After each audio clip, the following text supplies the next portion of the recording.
Hello and welcome to the Daily Mill for Monday, the 17th of November 2025. Not a lot going on today, but we do have something. And we're going to start off with this from southernnews.co.uk. It's just a little roundup of the international action regarding Mill and ex-Millwall players this week. Obviously, there are still some games to go. The under-17 lad Snellgrove, if there's a game for him tomorrow. Obviously, there's a Scotland under-21 game. Obviously, Danny Kelly's not in that squad anymore. And there is a Serbian under-21 game, but we wait to see, is Ivanovic going to be involved, or did he pull out of the squad as well? I don't know. So we do wait to see. And there is a second game for New Zealand, but you do wonder whether they're going to rotate the squad or not. So, regarding the first round of games, here we go. International roundup. Ex-Millwall striker scores heroic hat-trick to send the Republic of Ireland to the World Cup playoffs. Yeah, just to the playoffs, not to the World Cup. See, they're celebrating it like mad because they haven't had a sniff for a while, have they? Max Crocombe started in goal for New Zealand as they lost 2-1 to Colombia in a friendly on Sunday.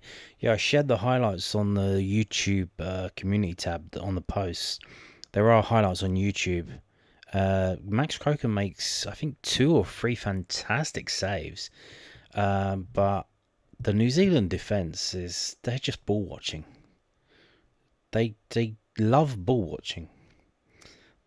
You've got to tell them the ones closest to the ball probably should be ball watching. The ones at the back, they need to be watching the players that are running in. Because you get to the World Cup, you're probably going to get found out. And they are going to the World Cup, by the way. They have qualified for the World Cup. Not only that, but in this game at Fort Lauderdale in Florida, I would say it was 100% Colombian fans. 100%. They were all wearing shirts. They were all making noise. They were whistling. All this stuff.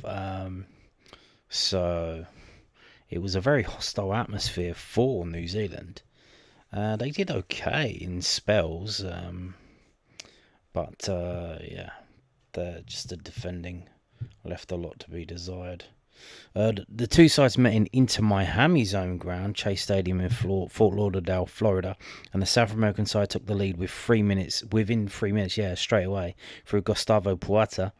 Ben Hold levelled the game in the 80th minute, and Johan Carbonaro, I love a little bit of Carbonaro, scored the winner 8 minutes later.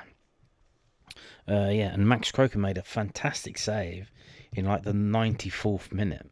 So, yeah.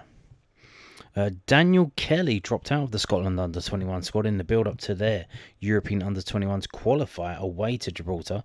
Scotland won the match 2-1 in torrential downpour conditions. The game was live on YouTube.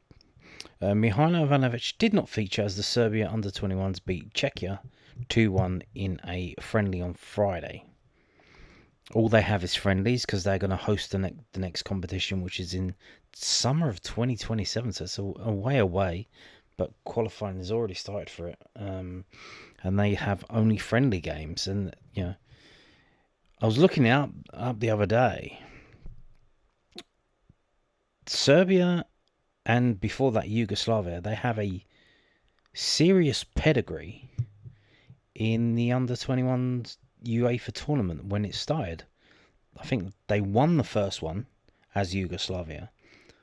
I think they came runners-up in the second. And then, various times they made the finals. And I think they won it a couple again as well as Serbia and Montenegro. But since becoming only Serbia, losing Montenegro, they've very rarely qualify. So they've qualified now because they're hosting it. So they very seriously, they want to do stuff. They want to do well in this. So, they're taking it very seriously, even though it's, 2 years away. Or 18 months away. Now, ex-Lion Troy Parrott, remember him? Starred for the Republic of Ireland against Hungary on Sunday, scoring a hat-trick to complete a remarkable comeback that booked their place in the World Cup qualifying playoffs. They needed a win in Budapest to secure a spot in the playoffs, but 2 Hungarian first-half goals either side of Parrott's 15th minute penalty dented their hopes of making the World Cup for the first time since 2002. You think, well, that wasn't that long ago. We're in the year 2025 now. That's 23 years ago. That's 23 years ago. Parrott, 23. Hey, he was born the last time they made the World Cup. He is 23. So he hasn't seen, with his own eyes, Ireland at the World Cup. 2002. Wasn't that the one in Korea and Japan? The famous one, Roy Keane, Mick McCarthy in Saipan. Where there's a movie out about that. Did it just come out? It's I think it's out now, no? So yeah, it's all tying up together. Isn't that weird? Parrott, 23, pulled one back in the 80th minute before reacting first to Liam Scows's flick on to score the winner with practically the last kick of the game. Parrott, on Tottenham Hotspur's books at the time, joined Millwall on a season-long loan in August 2020, but injuries hampered his spell at the Den. The striker made just 14 appearances in all competitions, failing to find the back of the net before being recalled by Spurs in January 2021. He signed for AZ Alkmaar in the summer of 2024 and scored 20 goals in 35 Eredivisie appearances. Yeah. I think they paid a pretty penny for him as well, AZ Alkmaar. I think they paid something like 10 million for him or something. Yeah, he wasn't cheap, which is interesting when you see he hasn't been that prolific, but, I guess they believed in him and they brought him in. And there you go. They got him scoring goals, and now he's scoring goals for the first team, the national team. Fair play to him. Just didn't score any goals for us. Yeah. Although August 2020, obviously that was a weird time, wasn't it? Weird situation going on around the world. So, now moving on to the loan roundup from southernnews.co.uk. Millwall goalkeeper safe point with late stop. Yeah, we only have 2 players out on loan at the moment. So, let's have a read of this then. George Evans made a vital late stop as Hartlepool United drew 1-1 with Wealdstone on Saturday. Evans, in his 7th league appearance for the Bulls, was called into action 18 minutes from time when the ball was squared to Ola Mola. He got down well to ensure his side left their home ground with a point. The 20-year-old goalkeeper also kept out Will Harris's effort in the first half. Hartlepool had the lead 3 minutes into the game when Alex Reid converted Jamie Miley's ball over the top. 2 minutes later, the Stones equalised through Nathan Kuna. The Pools are currently 10th in the National League, 5 points off the playoffs. Adam Mayer played the full 90 minutes as Cambridge United were held to a 0-0 draw against Barnet at home. The 20-year-old LA second half effort saved and another blocked as Neil Harris's side pushed for a win. The U's now sit 12th in League 2, having picked up 1 win in their past 5 games. So there you go. That's the news. Now I'm going to show you something that's mildly interesting. To some extent, I should say. So this is Find and Update Company Information Service.gov.uk, colloquially known as Company's House. And as you see, Company's House does not verify, blah blah blah blah. You can find all the companies that are registered in Great Britain and Northern Ireland here. And one of those companies is Millwall Holdings Limited, which is, the company that owns Millwall Football Club. And a couple of weeks ago, on the 31st of October, they filed some paperwork. And I thought, just to pad out the video, of a mild interest as well. So we have the SHO1 form, allotment of shares. Shares allotted, including bonus shares. This is from the 31st of October. they've allotted 4 shares, £10,000 per share, so that's £40,000 worth of shares, and it was all for cash. So there you go. Now we have this. So every year they have to do a thing, confirmation statement. And this is from the 31st of October, Halloween. And here we go, confirmation statement for the previous year, and it's dated the 17th of October, but it was published on the 31st. The company confirms that its intended future activities are lawful. Well, that's good to hear, isn't it? That is good to hear. And then you go down now.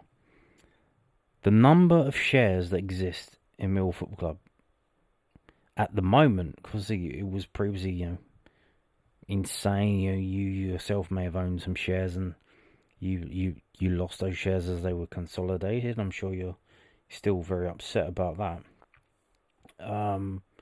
There are now only 12,670 shares, and obviously we know that they're worth £10,000 each.